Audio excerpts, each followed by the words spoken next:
Like always, let me let the countdown go so I make sure I'm live.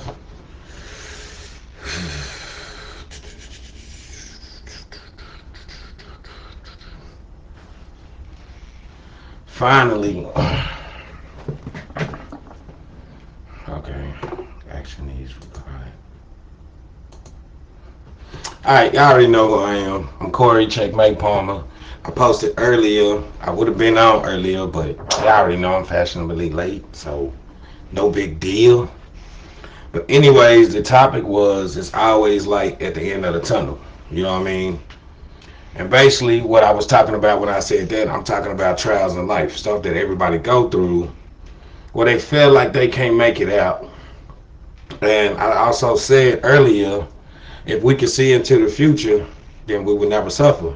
It would never be nothing to worry about. If we knew what tomorrow was going to bring in any situation that we dealing with in life, we wouldn't stress and worry about it. So I'm going to use this as an example. I ain't did this in a while, so y'all got to give me a moment to get a little bit comfortable. Breathe. Get it out. Hold on. This computer acting stupid. Anyways, so trials, you know what I mean? Just like it said in the Bible, it's always light at the end of the tunnel. Until you go through it, you can't see it. I look at trials like this. They always say a trial is something that makes you stronger in life, something you experience, something that you have to suffer and go through. And we always look at it like, why do we have to suffer? Why do we got to go down that path in life? How come it can't be just about to us? How can we just not know? How do we even know at the end of the day that everything's going to be perfect? Now you got to think about this. When you go through a trial, in the Bible it say count it as joy when you're going through a trial. In the Quran, they talk about how it's a blessing from God. And a lot of people don't see that. And in one part of my life, I didn't see that. So I sat there and I was like, I got to go through this. I got to go through that. How come I can't just be whole? Let me answer that question for you. Anytime you go through a trial, you basically going through something in life that you've already been through. Heartbreak, being broke, struggling, people betraying you, stuff like that, feeling like you just lost. And the point that you don't get is, I can use me for example. Right now I'm going through a bad heartbreak, terrible breakup. And normally I would be torn, broken down. And I got to that point where I felt like I was losing myself. But then I had to sit back because I had got to the point of, why is God doing this for me and not doing, doing this for that person and not doing it for me? Why do I have to suffer? Why do I have to go through this? Then I said and I stopped. And I started studying and reading books. And everything that I read on the trial was more of something you've already been through. So it's not something that you're not familiar with. You've been down that road. So you should know how to handle it better. I asked myself, how can I count that as a blessing? Okay, heartbreak. How can you count heartbreak as a blessing? I've had my heart broken 2 times in life. The first time, it was hard. Broke down, thought about suicide, thought about all this stuff, thought about I was mistreated, how come God don't love me and all this. But I wasn't looking at the fact that, hey, I need to fix something in me and in myself, to where when I ever come to this part in life again, I would know how to deal with it. That's why I'm dealing with it now, and I can talk to you and smile right now, even though my heart is broken. You know what I'm saying? So I had to stop and think about it. How can I count this as joy? This is making me stronger. It's making me wiser. It's teaching me, hey, you smarter than this. You just had a minor setback. At the same time, it brought me closer to God. Every time it happened, it brought me closer to God and made me a wiser person. So when I sat back, I said I had 2 things I can do. I can either deal with it, go through the suffering, or I can either kill myself. And killing myself wasn't an option. So there you go. So how do I count it as joy? Anytime I thought about that situation, I smiled because I actually got to love somebody. Somebody actually got to love me. At the same time, maybe it didn't work out, so what? Who cares? You know what I mean? But at the same time, I don't have to deal with what I was dealing with that person. Then I start to see my opportunities open up, and God blessed me and put me around bigger and better people. And I remember my sister saying when I first had my heart broke, you sitting here worried about one person. One. It's a million people out here. So if God gave you that person and it didn't work out, what makes you think God wouldn't bless you with something better? God don't subtract to add less. Anytime you get lesser than what you think you deserve in life, it's because you settled. I mean, you sat there and said, hey, I'm going through this, I'm going through that, I'm just going to settle for this. And everybody knows settling, I mean, what good is that? That's not going to make you happy. So I sat there, I got happy about it. I ain't got to do this no more, I ain't got to do it with that. I'm meeting people, I'm getting cool, I'm learning myself, I'm growing, I'm becoming a bigger, better person. That's how I'm able to do this podcast. So then I sat back. I've been in this position before. I've been in love before. I've had my heart broken before. I remember all the stuff that I did when it first happened and how it didn't benefit me. Going out fucking any bitch, which was stupid. Drinking every night, thinking it's gonna make it better. No, just bypassing it. And then once I sober up, I have to deal with it again. And some people turn to drugs. Bypassing it, and once they sober up, they have to deal with it again, so they're just wasting their time and their life. So I went back into my own history and asked myself, how did you make it through that?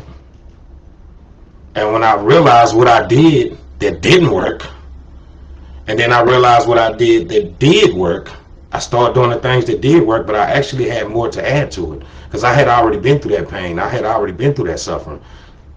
So it was nothing. It just made me stronger, wiser, and everything. So I can smile and I can laugh about it with nothing. So that's what he meant when he said count it a joy. So I was sitting there like, hey, you know, I've been out having a good time. I'm bettering myself. I'm getting my GED. I'm starting school. I'm away from that situation. You know what I'm saying? I got bigger, better people around me. So that's how I pulled through that whole situation. But if I would have just kept that dark cloud over my head, because when you go in the tunnel, it's dark. Let's get to a certain point where it's dark and you can't see nothing. And that's when the fear come in, because you don't know how this gonna turn out, how that gonna turn out, so you get scared. And you turn and go back to what wasn't working. Then you ask yourself, why is this not working? Fear will conquer us all if we allow it. So when you're going through that dark tunnel and you learning yourself, because you're alone. You can call your friends, you can talk to everybody, gonna get tired of you talking about your problems. So now you're alone. That's when the fear kick in. If you fight that fear and push through and pull through and tell yourself you got it, you go pull through. I watched a dude on the documentary say, when you depressed and you crying or you sad or upset about something, record yourself doing it. If you crying over a female, record yourself doing it. You crying over a job or anything financially, record yourself doing it. You crying about your point in life. And when you watch that video and see how you look, that shit should disgust you. Because it did to me. I'm sitting here moping. I was like, who the fuck is that? Because apparently it's not me. But it actually is me. That's why they say talk to that mirror on the wall every day. So when people say stuff like that, I just tell them, man, come on now. You've been here. You've already dealt with it. And some people say, well, this is my first time. Ain't your first time. You done had your heart broken before. You done been broke before. So you got to keep fighting and fighting and building and building.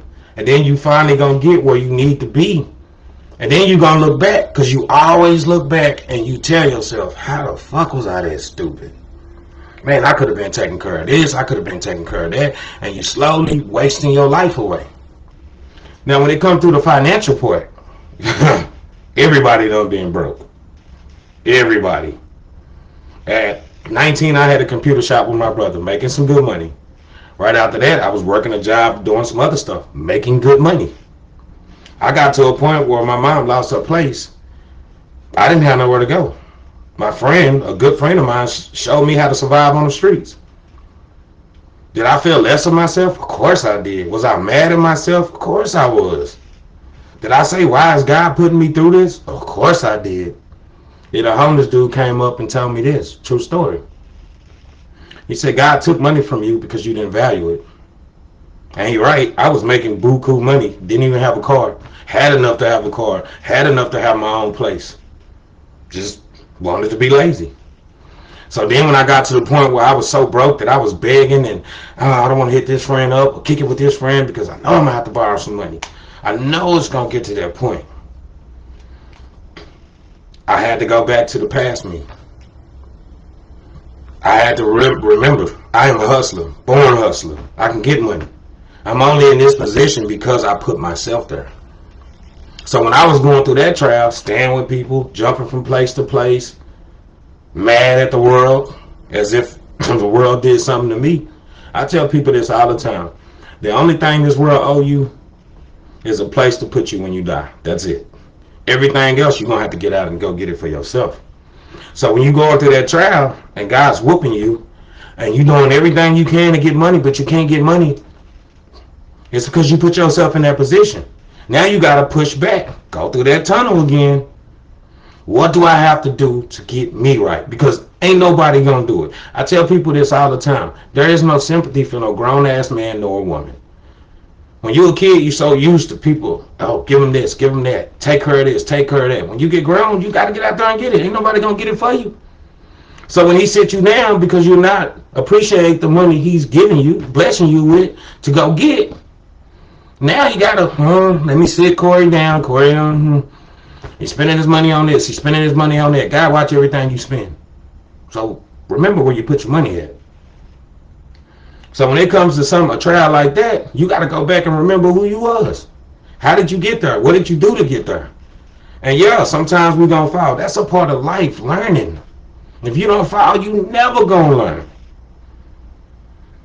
If you don't go through, I got to work this $6 hour job. When I got out of jail, I got on a job. I had never in my life worked for $8.25. Never. Even when I got my first job when I was 16, I was getting paid $12 an hour. I had never worked for $8.25. Sad part about it is, I was like, either I got two choices: stay broke and complain, mope and moan, or take this $8.25. And to be real, at that $8.25, that was the best job I had. There wasn't no, hey, come stay over here, come stay over there. He took that out. So either work or sleep outside. So I went, even worked overtime getting $8.25. Yeah, child support takes most of my money, but my mama always told me this: I don't care if it's a little money or a lot of money, at least you got some kind of money. So when he sits you down, it's because you taking the money, you're not putting it where it need to go. So yeah, you got to go through that tunnel again. You got to go through that hard time. You got to fight to get through that. Only the strong survive, the weak lay down and die. They say Satan don't even want a weak person, so think about that. And then you got to look at it like this, man.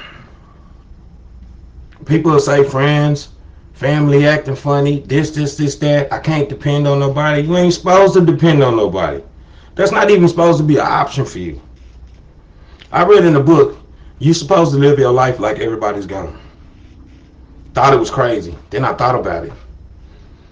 There's going to be a point where everybody is gone in your life. Everybody's gone. It's just you, your kids, or whoever, but you just... So if you live your life like that on a day-to-day basis, do you have to worry about being broke? Do you really have to worry about money? Because no, you're going to live your life as if there is nobody there. So when it comes to time that nobody's there, you're not suffering. And most people will take from their family, their grandparents, and all this and be happy. Oh, I'm doing good. I'm doing that. Why would you take? Then you get in that comfortable state. Then when they dead and gone, they ain't left no money or nothing for you, or your friends done cut you off, don't want to help you because they done helped you too many times. You sitting there like, why won't nobody help me? God, why is this happening to me? You put yourself in that position again. Now you got to go through that tunnel all over again. My cousin told me this: Corey, stop doing the same dance over and over again in life. You get good in life, you start making money, you get where you need to go, then you go back to that bullshit and you go broke. You get good, you keep doing that same dance, that same circle, getting the same results. They say doing the same thing over and over again is insanity. But we do it naturally and act like there's nothing wrong with it. So my advice to you is push through that tunnel. Then at the same time, if it's making you stronger as a person, if it's making you wiser, and it's going to give you better than what you had before, because that's all life is about, building, growing, and making yourself better. When you fall back, come back stronger. And it was something I was going to say to sum it up, but I forgot what it was. Dang it.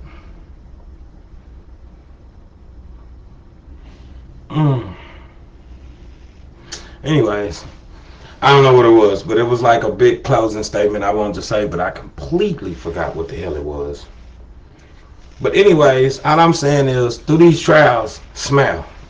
I catch myself all the time getting depressed. And I would sit there and sometimes crack a joke to myself, make myself laugh. And people would be like, that's crazy. No, it's not crazy to me because it keeps me happy. It keeps my mind stay right. It keeps me out of worrying about this and worrying about that. You know what I'm saying? And I also read in a book, if you want anything in life, stop focusing on what you don't have and focus on what you do want. Work towards what you do want. We so worried about what we don't have and how this ain't working right and how that ain't working right. Stop worrying about it not working right and figure out how you can get it to work right. Because in this life, it's only you and God. Yeah, you got friends. Yeah, you got family. But everybody know they're not going to be there all the time. They're not going to come through all the time. So you got to be you. Push through. You strong. You smart. So now when I go through a trial, I just be like, hey, I did something wrong in life. God showing me something different. God pushing me. God trying to wake me up. Hey, you need to get back on it. You was going good. Now you slipping. So I don't complain. I smile. No matter what, I smile. All the time. I'm goofy. I joke around. I be me. And when I get around people where I feel like I can't be me, I cut them off. Everything you stressing about in life, that's what I was going to sum it up with.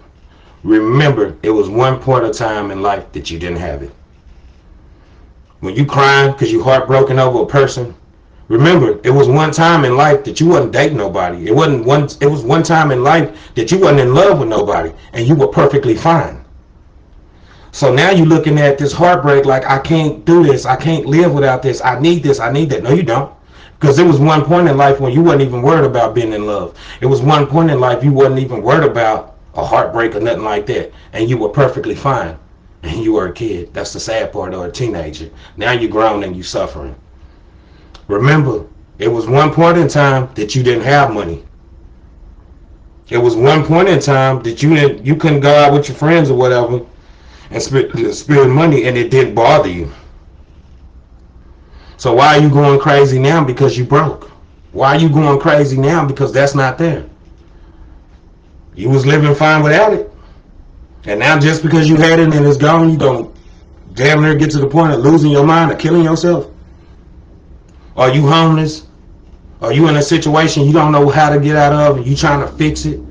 Remember, it was one point in time in your life that everything that's making you stress and worry, and this trial that you're going through, God's point he's trying to show you is, there was one point in time that you didn't have none of that, and you was fine with it.